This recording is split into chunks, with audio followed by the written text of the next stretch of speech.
నమస్తే మహాదేవ. మహాదేవ. ఆరోగ్య సమస్యల కోసం ఏ దేవుణ్ణి ప్రార్థిస్తే బాగుంటుంది? ఆరోగ్య సమస్యల కోసము వాస్తవానికి మనకు ఈ యొక్క జ్యోతిష శాస్త్రం అని కాదు, లైక్ మన యొక్క హిందూ సంప్రదాయంలో మనకి ఇదేమిటి ఈశ్వరుడు కావచ్చును. అంటే నేను అనేది ఏమిటి అంటే ఎక్కువగా కూడా శరీరానికి సంబంధించిన అధిపతి సూర్యభగవానుడు. వాస్తవానికి శరీరానికి సంబంధించింది సూర్యభగవానుడు అయితే మనస్సుకు సంబంధించింది చంద్రుడు అవుతాడు.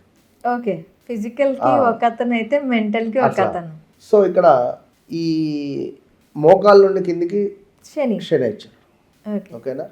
స్టమక్ రిలేటెడ్ ఆల్సో శనే, చెస్ట్ రిలేటెడ్ గురువు, ఇట్లా మనకు మ్యాక్సిమం రాహువు, కళ్ళు, కేతువు, నరాలు. సో ఇట్లా ఇంకేమున్నవి మనకు శుక్రుడు స్కిన్ రిలేటెడ్, స్మూత్ రిలేటెడ్, బుధుడు జ్ఞానానికి సంబంధించి, అదేవిధంగా జబ్బలు, బ్యాక్ స్పైన్ శుక్రుడు బుధుడు రెండో వస్తారు. సో ఇట్లా అంటే మనము మన శరీరంలో మళ్ళీ ఇవన్నీ ఈశ్వరుడే. వీళ్ళందరూ కూడా ఇప్పుడు మీరు ఒక ఉమెన్, ఒక తల్లి, ఇక్కడ ఒక జాబ్ చేస్తారు, మీ భర్తకు ఒక భార్య, మీ అమ్మగారికి మీరు ఒక కూతురు, మీ అత్తగారికి మీరు ఒక కోడలు, మీరు ఒక్కరే. కానీ మీ పరిస్థితుల దృష్ట్యా, మీ ప్లేసెస్ దృష్ట్యా మీకు రకరకాల పేర్లు అంతే. నవగ్రహాలు అనగానే ఇవేవో కాదు, సాక్షాత్తు పరమేశ్వరుడే. పరమేశ్వరునికి ఉండేటువంటి సమయానుకూలత, సమయాన్ని బట్టి ఇప్పుడు కుజుడు ఎక్కడి నుంచి వచ్చాడు? సాక్షాత్తు ఈశ్వరుని కొడుకే, ఎవరో కాదు, కుజ భగవాన్. సతీదేవి వియోగం తర్వాత బాధతో హిమాలయాలలో జపానికి కూర్చుంటాడు ఈశ్వరుడు. రోజులు నెలలు గడుస్తూ ఉండగా అతను చేసే జపానికి, మొత్తం హిమాలయాలు అంటేనే ఎంతో చల్లగా ఉంటుంది, అక్కడ అతను కూర్చొని చేసేటువంటి జపానికి చెమటలు గారిపోయిన ఈశ్వరునికి.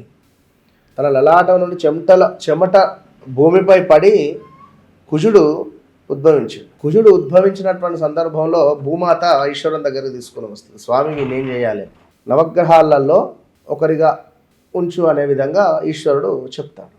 అక్కడ ఈశ్వర స్వరూపమే అంతా, ప్రతిదీ ఈశ్వరుని యొక్క ఆజ్ఞనే. కనుక ఈశ్వరునికి నమస్కారం చేసుకోవడము, మహన్యాసపూర్వక రుద్రాభిషేకం చేసుకోవడము, లేదా ఒక రుద్రాభిషేకం చేసుకోవడము, చెరుకు రసంతో అభిషేకం చేసుకోవడాలు చేయడం ద్వారా ఈశ్వరునికి మనకు అద్భుతమైనటువంటి ఫలితం వస్తుంది. సో మృత్యుంజయ మంత్రం చదువుకోవచ్చును. ఇప్పుడు మొన్న ఒకరికి యాక్సిడెంట్స్ జరిగింది, మకర రాశి వారికి, పాపం డేంజర్ జోన్లో ఉన్నారు మకర రాశి వారు. గత 8 నెలల నుండి 6 months నుంచి యాక్సిడెంట్ జరిగింది, మొత్తం బ్రెయిన్ డెడ్ అయింది. సుమారుగా 12 days అయింది, హాస్పిటల్లోనే ఉన్నాడు. మృత్యుంజయ మంత్రము సుమారుగా 1,00,000 జపం చేయించిన. ఒకటే చెప్పిన నేను, మీరు టెన్షన్ పడకండి, వాళ్ళ పిల్లలు యుఎస్లో ఉంటారు, వాళ్ళు చాలా పరిచయం మనకు ఎప్పటి నుంచి, మీరేం టెన్షన్ పడకండి అని చెప్పా. సుమారుగా 11 మంది బ్రాహ్మణులను పెట్టి 11 రోజులు మీరు 1,00,000 జపం నాకు పూర్తి చేయాలని చెప్పిన. 1,00,000 జపం పూర్తి కావాలి, అదేవిధంగా 10,000 సంఖ్య హోమం. మీరు నమ్మండి నమ్మకపోండి, ప్రామిస్ చెప్తున్నా. ఇవాళ స్టూడియోకు రాగా కూడా నేను మాట్లాడిన ఏమిటి పరిస్థితి అని, కాలు కదిలించాడు గురువు గారు అని చెప్పి అన్నదాం.